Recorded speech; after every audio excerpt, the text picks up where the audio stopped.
Hey guys, welcome back. My name is Michael Fan, and today I want to show you how to disassemble this BP12, the bullpup style shotgun from Panzer firearm. So this is the second generation of firearm, and if you have watched my other video, you have seen me first time taking it to the shooting range. Alright, as you can see, this gun is cleaned out. Obviously I got a lot of dirty stuff sitting over here. I just cleaned this gun out. Didn't want to show you guys a dirty gun. Here I will show you how to disassemble it and where the difficulty is at.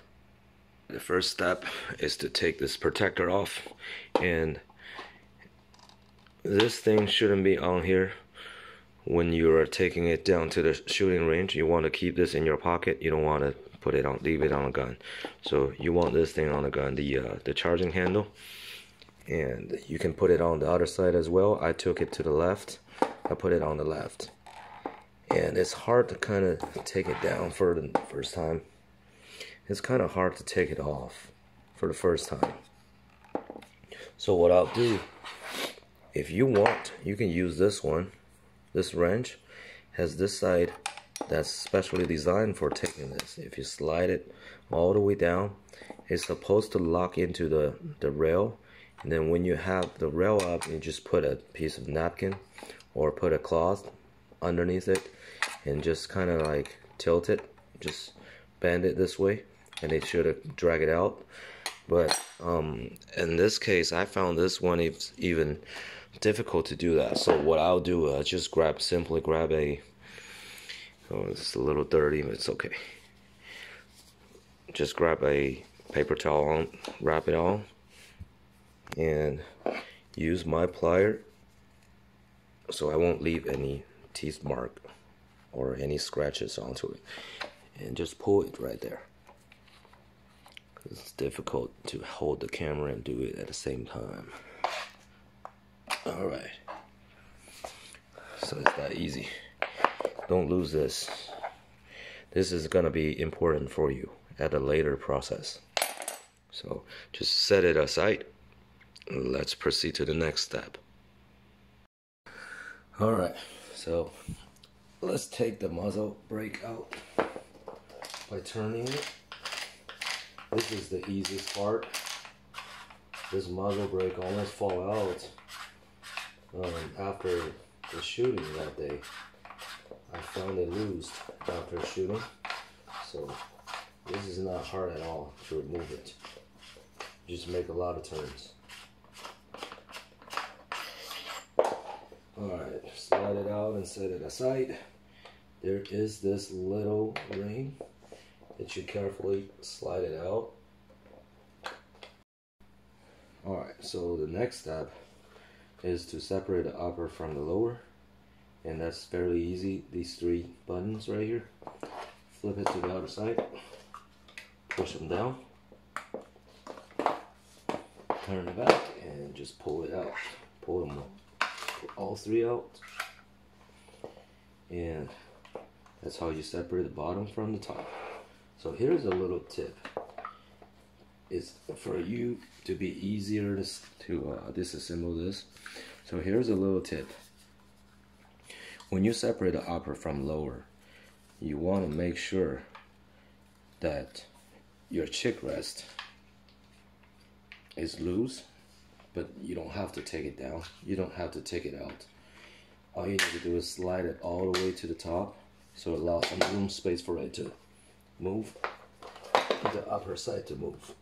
Alright, so once you separate it out, see how it's kind of hard to slide it out because the chick rest is in the way.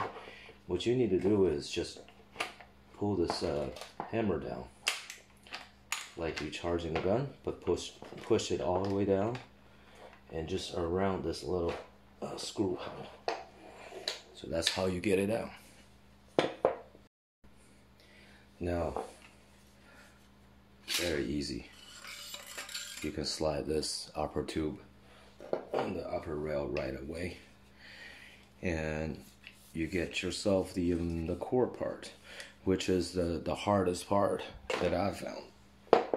Okay, We can set this one on the side, but we're gonna use it in a minute.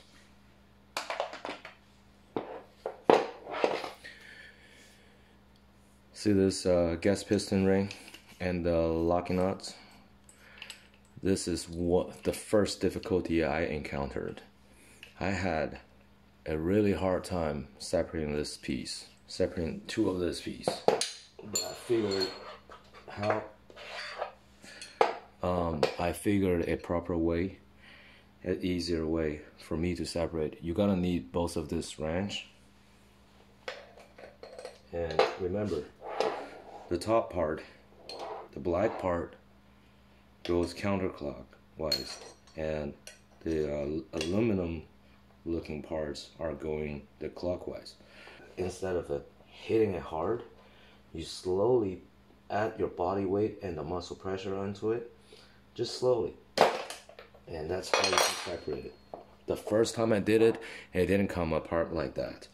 The first time I did it, it was really slow movement. And I see this thing slowly turns a little bit, and that's when I know it's the done deal. So once I disassembled this part, it took me about 20 minutes to get this actually separated. But once I took it out, I found out the reason why is because the bottom of the ring, the thread, has kind of some like a glue on the bottom. That's why it was kind of holding it so tight for the first time. But I cleaned it out already, so it's very easy to take this down.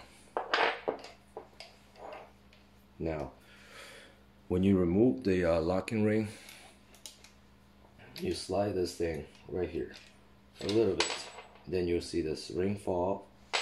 It's two of the half piece of the ring that locks into place. Once you take this apart, you can slide the bottom piston ring out, and then you have this gas piston. This is the parts where they were talking about a high velocity and the low velocity. Well, the one that came with the installed on the gun is the low velocity, I believe. I'm gonna stick with this one for now. This is kind of dirty before, but now, even after I clean it, it still have some mark onto it, but it's not gonna affect the function of the gun. So I'm okay with that.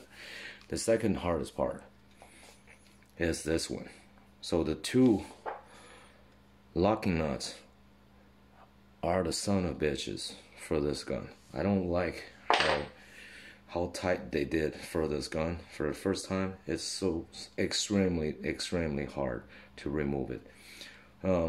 What I realize is when you grab a gun like that, when you grab a barrel like that and you put a wrench on, this is impossible for you to use the force to turn it. So what I found out, two things. First, you want to put the upper back onto the lower. Just kind of assemble it back.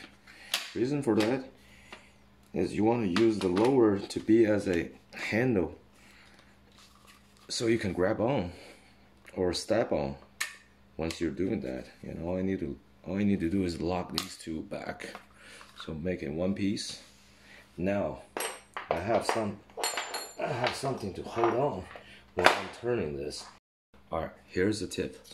How to easily turn this over and lose this locking nuts.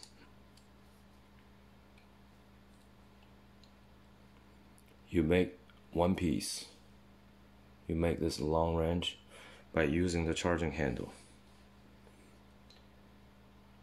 Now, well, if you have some other tools, great. I don't have anything else.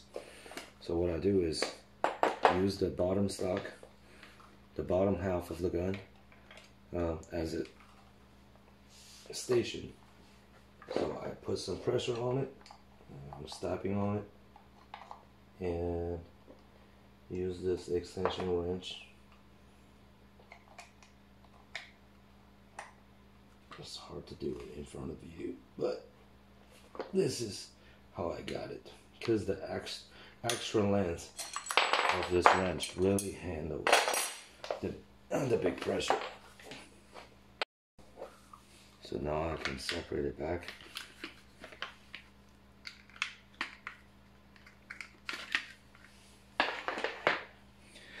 Okay, so got the ring out. Now it's loose.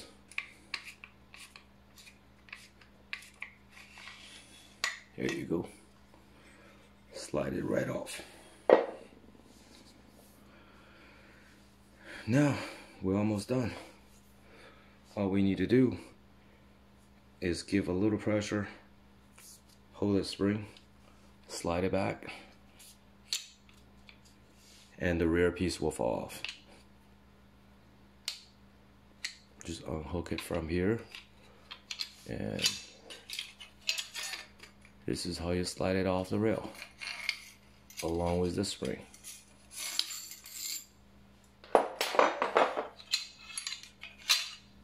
Now, what do you call this? Striker? Well, this piece slides off right away. And I suggest you take some photos. If you're not familiar with how this was assembled, take photos of each step. So if you forget how to put it back, the photo is something you can refer to. Now, this locking ring can slide off from the front. And that's how you disassembled everything.